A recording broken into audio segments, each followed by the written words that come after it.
Hello everyone, maths मंत्रा में आपका स्वागत है। आज हम standard 8 chapter number 11 direct and inverse proportion से स्टार्ट करेंगे।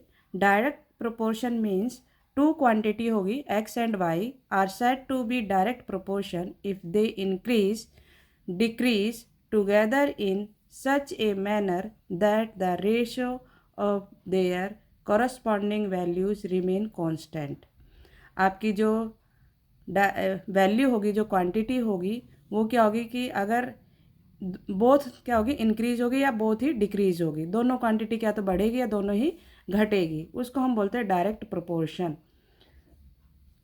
फॉर एग्जाम्पल, जैसे एक हमने चिप्स का पैकेट लिया 5 रुपीज़ में, एक चिप्स का पैकेट 5 रुपीज़ में, तो 2 चिप्स के पैकेट कितने जाएंगे, 10। 1 था तो 5 आता, 1 जो है 1 के नीचे अगर 2 है तो ये इंक्रीज हुआ है, और 5 के नीचे कितना हुआ, 10 हुआ, ये भी इंक्रीज हुआ। मतलब बोथ क्वांटिटी आर इंक्रीज होनी चाहिए, उसी को ये हम डायरेक्ट प्रोपोर्शन बोलते हैं। या तो इंक्रीज होनी चाहिए या फिर डिक्रीज होनी चाहिए। एक्स अपॉन वाई, के is a positive number, constant number होगा ये। फिर हमारा आता है, फिर एक टॉपिक इसमें है सिंपल इंटरेस्ट। सिंपल इंटरेस्ट निकालने का फार्मूला है interest, I for interest, PRN upon में 100, या PRT भी लिख सकते हो। P for principal, R for rate of interest, N for यहाँ पे टाइम के लिए दिया गया है। ठीक है, तो PRT अपॉन में 100 लिख सकते हो या N लिख सकते हो। ये इसका फार्मूला है सिंपल इंटरेस्ट निकालने का। नेक्स्ट देखेंगे। नेक्स्ट आएगा इसमें topic compound interest. Compound interest है मीन्स इंटरेस्ट के ऊपर इंटरेस्ट लगना, उसको हम कंपाउंड इंटरेस्ट बोलते हैं। तो उसका फार्मूला है इंटरेस्ट निकालने का, P प्रिंसिपल है, bracket 1 plus R upon 100 into N minus P। ये हमारा कंपाउंड इंटरेस्ट निकालने का फार्मूला है। तो ये कैसे निकालेंगे, अगर हमें फार्मूला याद रहेगा तो हम इजीली इसको फाइंड आउट कर सकते हैं। The unitary method of calculation can only be applied two quantities that very in direct proportion. Unitary method याद होगा सभी को कि जिसमें हम 1 की वैल्यू फाइंड करते थे, वैसे ही हमारा क्या है, डायरेक्ट प्रोपोर्शन वेरी करता है। नेक्स्ट है डिफाइन। डायरेक्ट प्रोपोर्शन की डेफिनेशन लिखनी है यहाँ पर, चलो लिख लेते हैं। अभी जो हमने पढ़ी वही लिखना है। Two quantities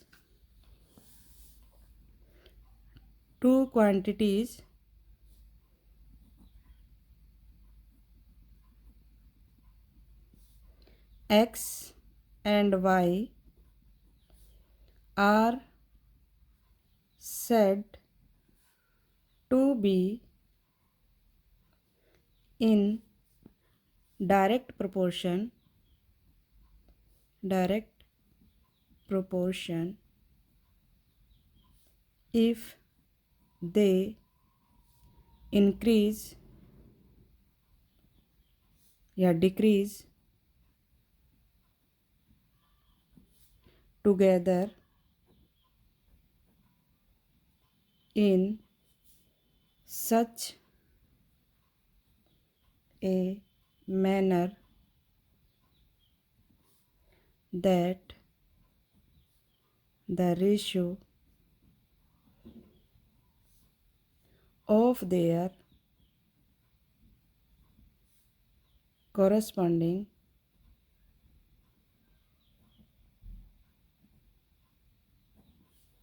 values remain constant, CONSTANT। ठीक है, इस तरीके से। नेक्स्ट है write two situation of direct proportion in our day to day life. हमारे जीवन में, डेली लाइफ में, इसमें डायरेक्ट प्रोपोर्शन की 2 सिचुएशन आपको यहाँ बतानी है। 2 सिचुएशन कौन कौन सी हो सकती है, लिखो, लिखेंगे। फर्स्ट सिचुएशन है if the number of articles purchase, आपने कुछ परचेज किया, इंक्रीज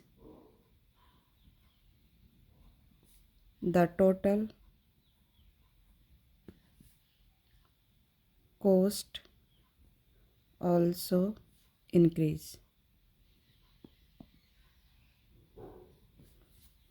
टोटल कॉस्ट क्या होगी, इंक्रीज हो जाएगी। कोई article purchase increase, if the number of article purchase increase the total cost also increase. अगर एक आर्टिकल खरीद रहे हो तो उसकी कॉस्ट अलग होगी, उससे ज़्यादा खरीदोगे इंक्रीज करोगे तो कॉस्ट भी इंक्रीज हो जाएगी। नेक्स्ट सिचुएशन क्या होगी हमारे सामने, द कंजम्पशन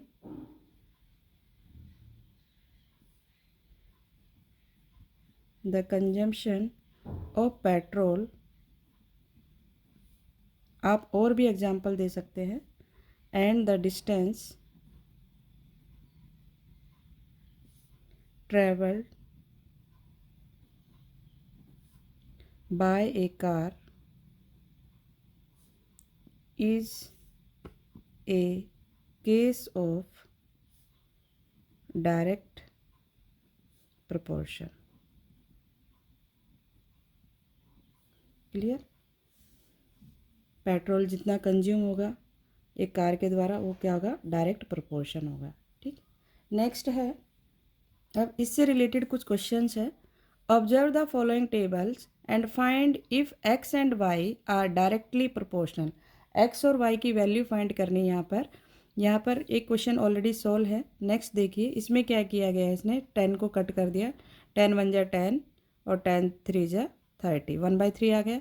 14 वन जा 14, 14 3 जा 42, 15 वन जा 15, 15 3 जा 45, 18 वन जा 18, 18 3 जा 54, 21 22 23 जा 166, तो 1/3 आ गया।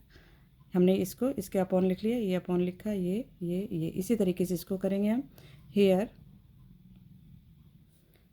12/72, हम ऐसा क्यों कर रहे हैं, हमने पढ़ा है कि डायरेक्ट प्रोपोर्शन में क्या होता है, एक्स अपॉन वाई होता है। तो एक्स की वैल्यू ये 12 है, वाई की वैल्यू 72 है, इसको अपॉन में लिखेंगे। फिर एक्स की वैल्यू 14 है, वाई की वैल्यू 84 है, अपॉन में लिखेंगे, कैंसिल करेंगे। इसी तरीके से 15/90 लिखेंगे, 16/96 लिखेंगे, 28/84 लिखेंगे। अब इसको कैंसिल कर दो, 12 के टेबल में 12 वन जा 12, 6 जा 72, 1/6, फिर 14/84 लिखेंगे, ये भी कैंसिल हो जाएगा। 14 के टेबल में 6 नंबर पर 84 आता है, 1/6। फिर हमारा है 15/90, 15 के टेबल में भी 6 नंबर पर 90 आता है, 1/6। 16/96, ये भी हमारा 6 नंबर पर आता है, 1/6।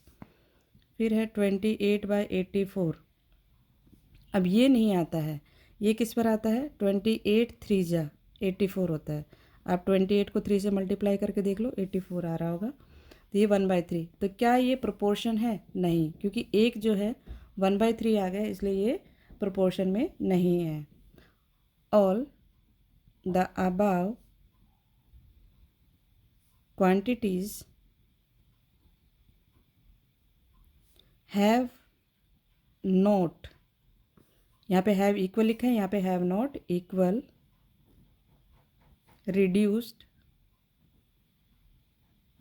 form, हमने रिड्यूस किया तो इक्वल नहीं आया है हमारे यहाँ पर। 10 x and y are not in direct proportion, ये डायरेक्ट प्रोपोर्शन नहीं है। ठीक है, नेक्स्ट क्वेश्चन देखेंगे। ये एग्जाम्पल है, ये ऑलरेडी सॉल्व है, हम नेक्स्ट देख लेते हैं। नेक्स्ट क्या है हमारा, नेक्स्ट क्वेश्चन है, the cost of 1800 centimetre of A cloth is ₹500। 1800 centimetre हमने जो क्लॉथ है उसकी कॉस्ट है 500 rupees. How much would 1200 centimetre, देखो यहाँ 1800 है, यहाँ 1200 सेंटीमीटर हुआ, मीन्स ये इससे इंक्रीज हुआ है ऑफ क्लॉथ कॉस्ट, तो क्लॉथ जो कॉस्ट होगी वो भी क्या होगी, इंक्रीज होगी, क्योंकि 500 से ज़्यादा क्या आएगा वो कपड़ा। How much cloth would we get in 250 rupees, तो 250 में कितना क्लॉथ आएगा, तो 500 में 800 आ रहा है, तो 250 में कितना आएगा, 400 हो जाएगा, इसका हाफ हो जाएगा। तो यहाँ पर क्या हुई है, वैल्यू डिक्रीज़ हुई है, तो ये इससे कम हुई है तो ये भी इससे कम हो जाएगी। तो अब इसको हम कैसे सॉल्व करेंगे, चलो देखते हैं। यहाँ पे इंक्रीज हुआ है तो हम लिखेंगे as the length of cloth increase, cost भी क्या होगी, increase. Cost of cloth, cost of the cloth increase, increase in the same ratio, उसी रेशियो में वो भी इंक्रीज होगी। It is a case of, कैसा केस है ये, डायरेक्ट प्रोपोर्शन का। डायरेक्ट प्रोपोर्शन क्यों लिख रहे हैं, क्योंकि हमारा डायरेक्ट और इनडायरेक्ट दोनों क्वेश्चन है, तो हम बताएंगे कि इसमें हम डायरेक्ट प्रोपोर्शन लगा रहे हैं कि इनडायरेक्ट प्रोपोर्शन लगा रहे हैं। ठीक है, हमें गिवन है x1 कितना गिवन है 800, y1 कितना गिवन है 500, x1 y1, x2 कितना गिवन है 1200, फर्स्ट जो क्वेश्चन है, और हमें क्या फाइंड करना है y2, कॉस्ट फाइंड करनी है, तो उसके लिए हमने क्वेश्चन मार्क ले लिया। अब हमारा जो डायरेक्ट प्रोपोर्शन का फार्मूला है x1 अपॉन में y1 इक्वल x2 अपॉन में y2, वैल्यू पुट करेंगे। x1 की वैल्यू क्या है 800 और y1 की है 500 इक्वल, यहाँ पे आ गया हमारा 1200 x2 y2 हमें फाइंड करना है। क्रॉस मल्टीप्लाई कर देंगे, इसको इससे मल्टीप्लाई करेंगे, इसको इससे, तो 800 into y2 equal to 1200 into 500। y2 की वैल्यू निकालनी है तो 1200 इंटू 500 अपॉन में 800, कैंसिल कर दो। क्या कैंसिल हो रहा है, मैंने ये 2 0 से ये 2 0 कैंसिल कर दी। अब मेरे पास 8 और 120 कैंसिल हो जाएगा, क्योंकि 5 तो होगा नहीं। इसको हम कैंसिल करते हैं कितने पर, 8 1 जा 8, 4 बचेगा, 8 5 जा 40, तो 150 पर ये कैंसिल हो गया। 150 को 5 से मल्टीप्लाई करेंगे तो ये आएगा हमारा 750। तो 750 किसकी कॉस्ट आ गई, 1200 सेंटीमीटर क्लॉथ की। अब नेक्स्ट क्वेश्चन करना है, how much cloth would be we get in ₹250, 250 rupees में कितना कपड़ा आएगा, कितना उसका कितना सेंटीमीटर होगा वो बताना है। अब इसमें नेक्स्ट जो है हाउ मच क्लॉथ, ये वाला फाइंड करना है। अब इसमें लेंथ क्या हो रही है, डिक्रीज हो रही है, लेंथ हमें निकालनी है, तो क्या हो रहा है इसमें डिक्रीज हो रही है, तो यहाँ लिखेंगे कॉस्ट ऑफ, कॉस्ट गिवन है ना यहाँ पर, cost of cloth decrease, cost of cloth decrease, तो लेंथ क्या होगी, लेंथ भी डिक्रीज होगी, length of cloth decrease, DECREASC decrease, ठीक है, इन the same ratio, same ratio. ये भी कैसा क्वेश्चन हो गया, ये भी हमारा डायरेक्ट प्रोपोर्शन का हो गया। It is a case of direct proportion, proportion. अब इसमें क्या है हमारा, x1 कितना है वही 800, y1 कितना है 500। अब यहाँ पर x2 हमें नहीं मालूम, क्योंकि हमें सेंटीमीटर वाला नहीं मालूम है, क्लॉथ की लेंथ नहीं मालूम, ये क्वेश्चन मार्क आ जाएगा। y2 मालूम है 250, सेम वैसे ही करेंगे, x1 अपॉन में y1, x2 अपॉन में y2। x1 कितना है हमारा 800 और y1 है 500, x2 एज इट इज़ रहेगा, y2 है 250, क्रॉस मल्टीप्लाई, स्पेस कम होने के कारण हमें ऐसा लिखना पड़ रहा है, ठीक, इसका मैं इधर लिख लेती हूँ क्योंकि स्पेस नहीं है मेरे पास। इसको क्रॉस मल्टीप्लाई करेंगे तो 500 इंटू x2 इधर आ जाएगा 800 इंटू 250, x2 की वैल्यू निकालनी है, 800 इंटू 250 अपॉन में 500। मैंने ये 2 ज़ीरो से ये 2 ज़ीरो कैंसिल कर दी। 5 के टेबल में 5 5 जा 25 और ये ज़ीरो, तो 8 को 5 से मल्टीप्लाई करेंगे 40 और एक ज़ीरो है, तो ये कितना आ गया 400 रुपीज़। औरल में भी मैंने बताया कि अगर ये 250 हो रहा है, ये इससे का हाफ़ हो रहा है, तो इसका हाफ़ कितना हो जाएगा 400, वही हमारा आंसर है। तो आज के लिए इतना ही। नेक्स्ट क्वेश्चन हम नेक्स्ट वीडियो में करेंगे। अगर आपको वीडियो अच्छी लगी हो तो लाइक शेयर एंड सब्सक्राइब करना ना भूलें। Thank you.